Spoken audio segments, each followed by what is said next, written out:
Dr. Zacharias, it's a pleasure to meet you. Nice Thank you so much for giving us this time. Thank you.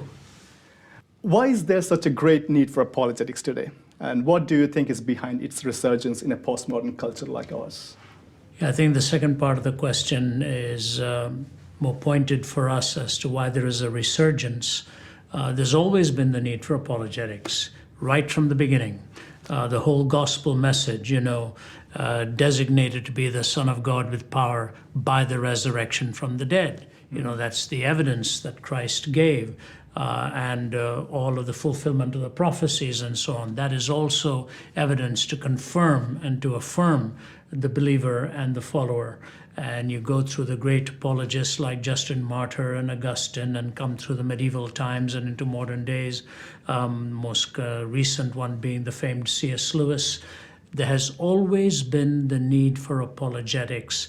I think, unfortunately, sometimes it took on a narrow overtone, sort of an argumentative approach, but it isn't. It's really a justification of belief, and sometimes it'll come in stories, sometimes it'll come in argument, sometimes it'll come in clarifying a truth claim. So apologetics, strictly stated, does two things.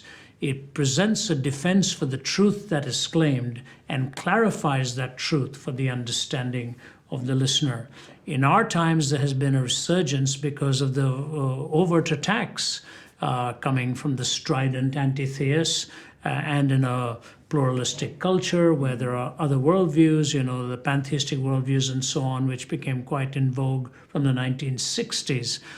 So the clarification of truth claims and the defense of the uniqueness of Jesus Christ became very pertinent and necessary. Truth with relevance are the two critical ideas that should always be front and center, and that's what a good apologist does. I remember when we first met in Oxford in 2010, you talked about your desire to reach out to people, not just in the Western world, but also in the Middle East, Southeast Asia, and Africa. In what ways is RZIM reaching out in these nations, and are there challenges that are distinct in those places? RZIM, as Jacob has already said, began about 1984, so we're in our 29th year as we record this now, entering our 30th year. We began the first year establishing the base in Toronto, Canada. I was living there at that time, and then we moved location to Atlanta, Georgia. We still have a very powerful team in Toronto, Canada, headed by Andy Bannister, who did his doctoral work in the UK. And now total, I think, about 10 countries, ranging from the United Kingdom to Hong Kong to Turkey. Actually, we even have an office now in Shanghai, China. And then some of the more prominent settings include India and so on. So we have to engage cross-culturally and with the team. I don't think it's good to have just one voice. We have this confluence of voices. We have good historical apologists. We have evidential apologists. We have apologists who are strong in the science, like one of our adjuncts is John Lennox, who is professor of pure mathematics at Green College, Oz Guinness, who is a tremendous social analyst and theorist. We've got the newest one, who's Nabil Qureshi, who is a former Muslim, is a Pakistani, American-born Pakistani Muslim convert to Jesus Christ, and with a powerful testimony. So we have all of them coming together, and boy, are we busy. This year alone, I'll be on the road 240 days. And I know I'm beginning to look like my passport picture now, which is not good news, but that's what we do. In light of all truth being God's truth, and the fact that God's truth can be found among different cultures and worldviews, where should we draw a line when it comes to seeking common grounds with people of other faiths and beliefs? I think that's very important. All truth is God's truth, meaning if something is true, it'll be true because it's also true in the eyes of God, as God sees objective reality. So I would say, in drawing the lines, the most important thing is that in a pluralistic society, we ought to allow for the expression of perspectives and counter-perspectives. But then we scrutinize those claims and bring the tests of truth, the test of correspondence, whether the statements made correspond to reality, the test of coherence, whether all of the statements claimed put together are cohesive and not erratic or contradictory and so on, and that there is a coherence to the worldview. So the lines need to be drawn in that truth will always exclude. As much as we want a wonderful worldview that where it doesn't matter what you believe, everything is okay, it's simply not. You literally have to obey the rules of the road. You have to obey the rules of law in a courtroom. You have to obey the laws of logic in argument, and truth is tested that way. Now, having said that, we should always be cordial, as you said, to give the answer with gentleness and respect, as Peter admonishes us to do. So we are in huge variety of settings, but we always respect the person who is asking the question. Respect does not necessarily mean you believe the same thing, but you are not trying to win the argument, you're trying to win the person, and that you have to do with kindness. My mother used to say, you and I both come from India. My mother had a Tamil proverb that said, when you cut off a person's nose, there's no point giving them a rose to smell. So if you're presenting the sweet savor of Christ, you have to do it in a winsome and a noble way, or it violates the very truth you're presenting. If I may be specific to a particular worldview, I remember you once mentioned that in the Middle East, people live by the logic of unforgiveness. Could you please expound on that? Yes, I think it's very fascinating. I said that in the context of what we are seeing happening in the Middle East, the constant turbulence, the constant revenge, the so-called honor killings and so on. Maybe a conversation would be appropriate here. When I was in Jerusalem a couple of years ago, a young Palestinian man and 3 other Palestinian gentlemen had taken me out for a cup of coffee in the afternoon. And this young Palestinian gentleman told me that he witnessed a conversation which in 2 to 3 minutes demonstrated the dramatic difference in the way a Muslim would respond to a question and the way a Christian would respond to the same question. He said, Brother Andrew was in conversation with a sheikh, a prominent sheikh, and the sheikh had ordered the revenge killings of 8 Israelis to avenge the death of 4 Palestinians that had been killed. So it was all front and center in the news. So Brother Andrew looked at him and said, who made you the executioner of the world? And he looked at Brother Andrew and he said, I'm not an executioner, I'm merely an instrument of God's justice. So Brother Andrew paused and looked at him and he said, what place then is there in your life for forgiveness? And the sheikh paused and without batting an eyelid said, forgiveness is only for those who deserve it. And this young Palestinian guy looks at me and says, what do you think of that? I said, well, in that 2-minute interaction, you saw a difference in worldview. The fact is this, if you deserve it and if you merit it, it's really not forgiveness. It's now your right. You have earned that. Forgiveness is the gift of God. It's grace.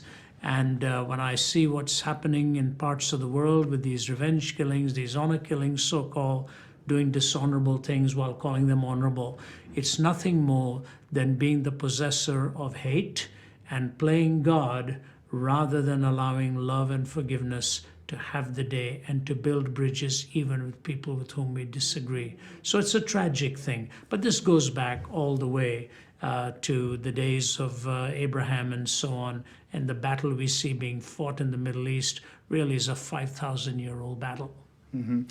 Assuming that Islam is one of the fastest growing religions today, or as you may say, fastest enforced religion, do you have a suggestion for apologists or believers who wants to engage with their Muslim neighbors? And how does that change given the part of the world that we are in? Yeah.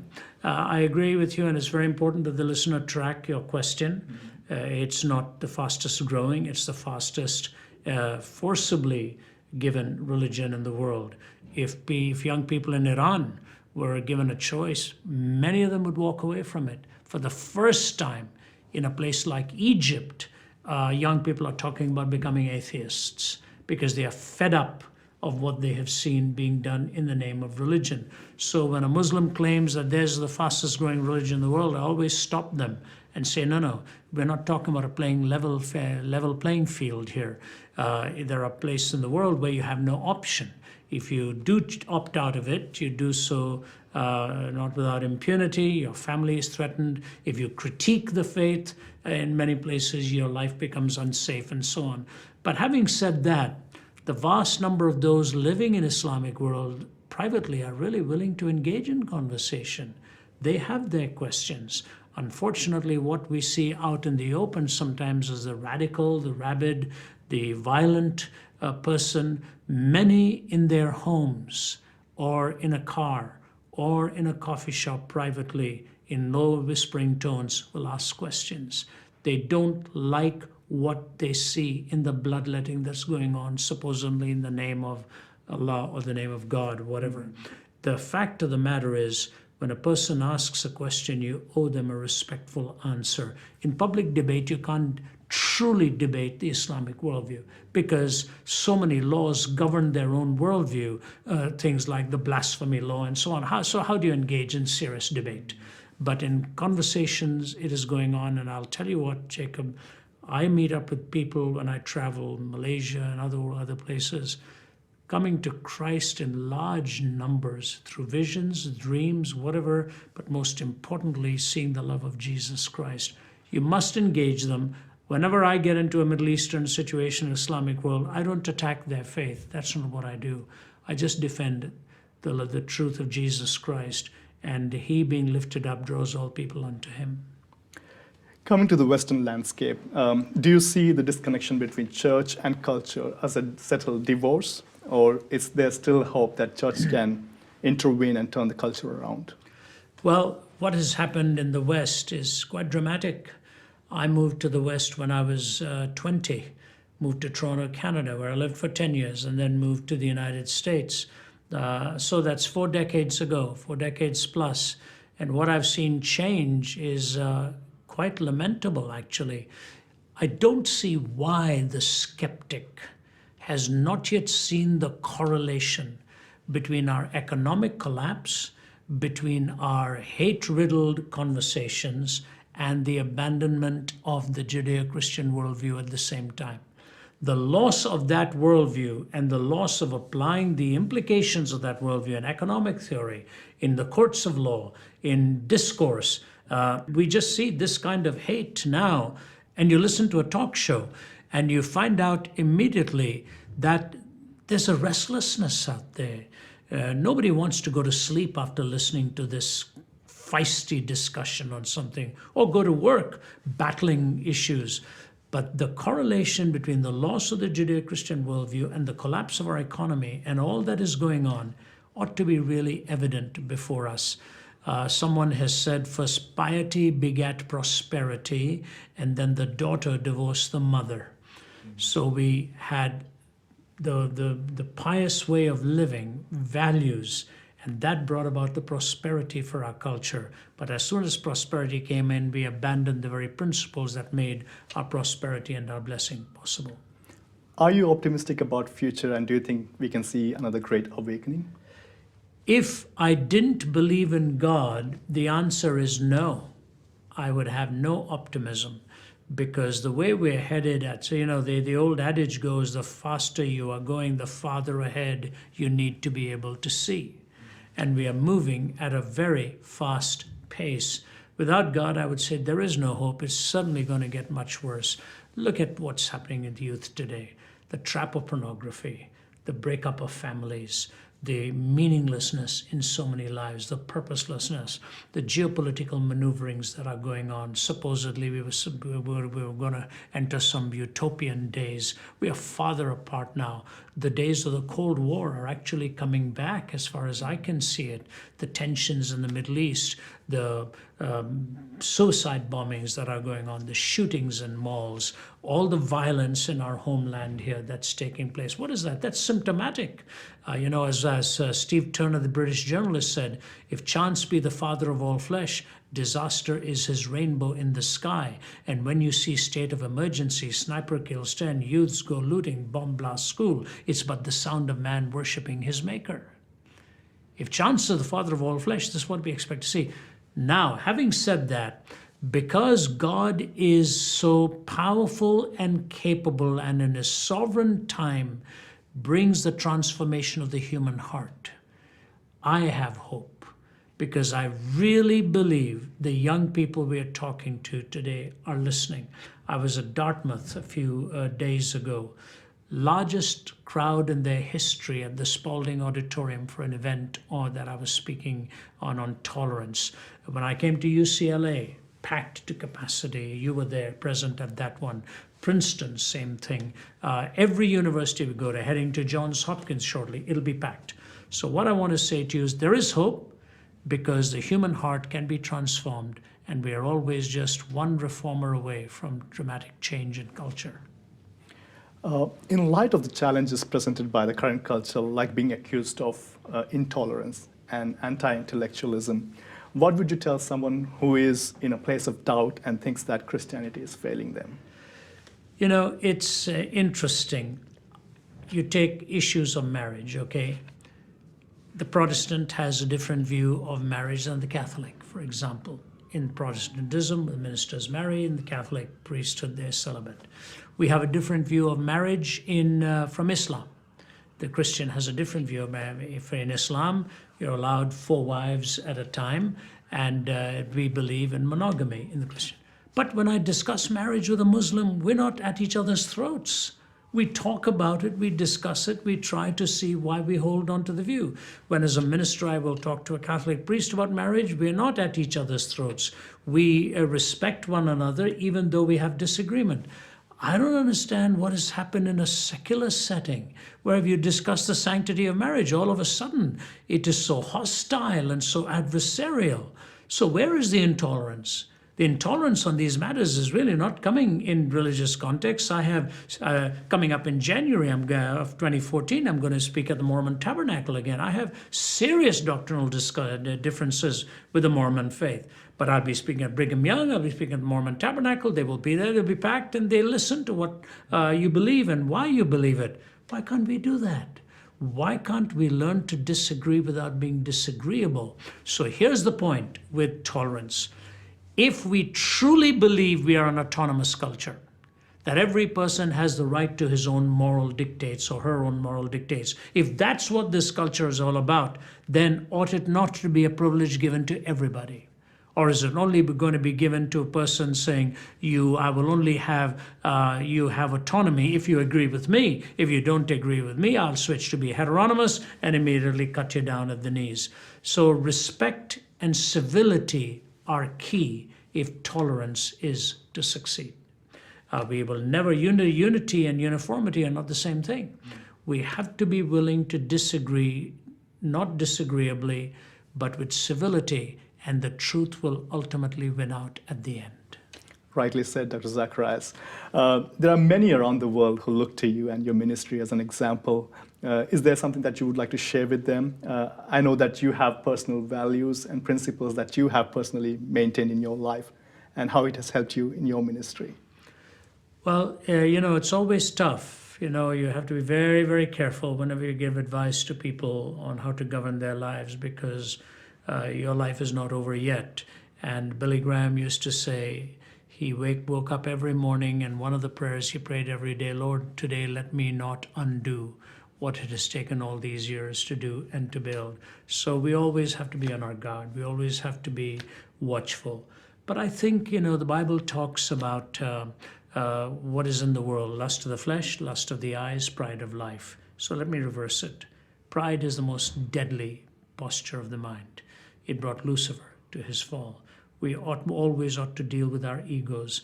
People make us think we are better than who we really are, but they don't know you. My wife and family know me. People who see you in a public setting don't really know you. It's very important to be humble, and I don't read your press, good or bad, just ignore it. Don't take people's accolades and adulation as if it is all factual. I appreciate them. I'm grateful for their kindness. But deep inside, we all are all in our human struggles. We have human failings, and we face that. Humility is very critical. Number 2, lust of the flesh. Always bring under control the seductions and the temptations. As human beings, we will always have it, because we are in this body. The body has struggles. The body has allurements. The body has desires.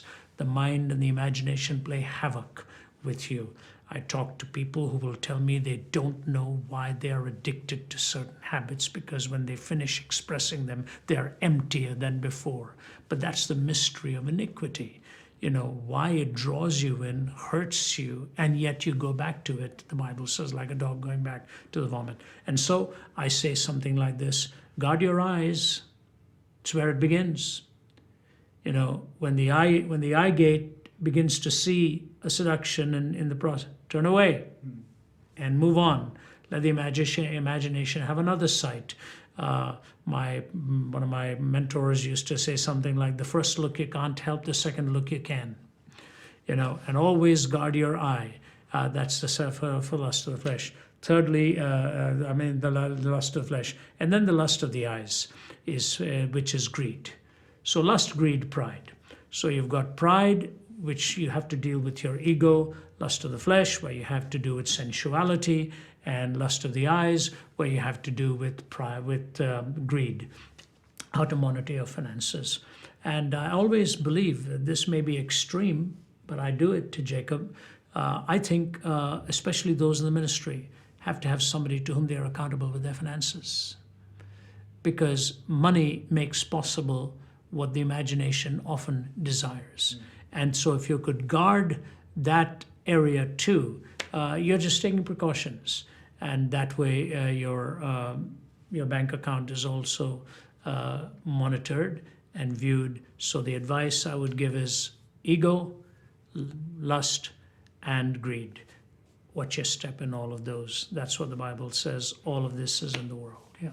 Dr. Zacharias, you have greatly blessed me in my own journey in serving the Lord. And not just me, but many around the world. Thank you for your investment in our lives. We are thankful to God for your life and your heart to pursue God's call so faithfully. For us who are still learning to stand, your journey with the Lord and testimony continues to inspire us. So thank you very much. Well, it's an honor to be with you, Jacob. You have what I don't have. You have youth.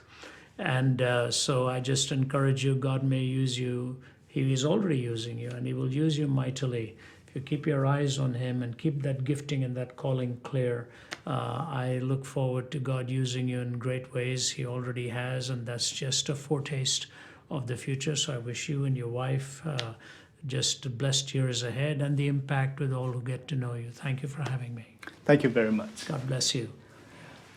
To all our listeners, I want to say thank you and ask you to pray for the ministry of RZIM and apologetics.com. Please check out Dr. Zacharias' speaking engagement on his website and see if he's speaking near you. If you wish to learn more about our ministry and access useful resources, please log on to our website at apologetics.com. We'll be glad to serve you.